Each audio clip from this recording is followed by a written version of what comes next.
आपण सहसा ऐकतो लोक जीवनात देखील रवी व देखील कवी, म्हणजे कवीला कुठल्या क्षणामध्ये कविता दिसू शकेल सुचू शकेल हे आपण सांगू शकत, सामान्यांना ते कळत नाही.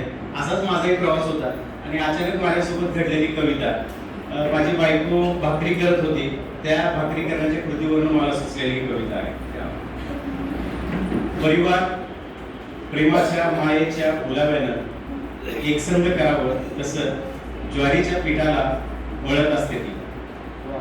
चिमुरड्या लेकरांना जसा आकार द्यावा, चिमुरड्या लेकरांना जसा आकार द्यावा तसं पिठाच्या गोळ्याला आकार देत असते ती. घरातल्या सर्वांना कौतुकाची थाप द्यावी, घरातल्या सर्वांना कौतुकाची थाप द्यावी तशी भाकरी थापत असते ती.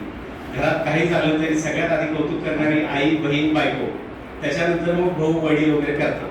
ते पण एकदम मोजक्या शब्दात, ठीक आहे बरं केलं. घरातल्या सर्वांना कौतुकाची थाप द्यावी तसं भाकरी थापत असते ती.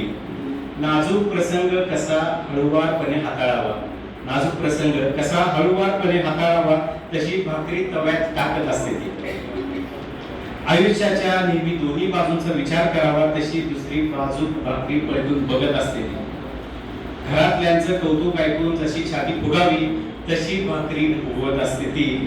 नेहमी इतरांचा विचार करावा असं सांगत संपूर्ण घराचा स्वयंपाक करून आदर्श घडवत असते ती. अहो आता शेवट आहे. अहो भ्रम असतो आपला पैशानं सोन्यानं घर भरल्याचा, भ्रम असतो आपला पैशानं सोन्यानं घर भरल्याचा. टोपल्यात भाकरी टाकूनच घर भरत असते ती, टोपल्यात भाकरी टाकूनच घर भरत असते. म्हणजे या काळात ही नवीन सुनवायला भाकरी करता येते हे आश्चर्य त्यांनी या कवितेतून सांगितलं. हा हा हा चुलीवर हा